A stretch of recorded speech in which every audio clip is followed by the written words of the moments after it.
Salam Madagasikara! Nafinaritra be ny taona 2024 nianarana taminareo dia inga anie mba hafinaritra tahaka izay koa ny taona 2024 izay ho avy izao.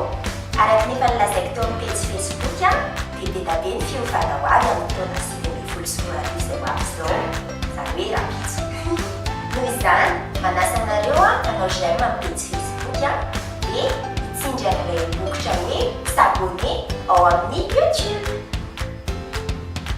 Mbola tsy taraiky angambany raha hiteny hoe tratran'ny krismasy dia samy tratran'ny taona daholo. Amin'ny 2019 indray izany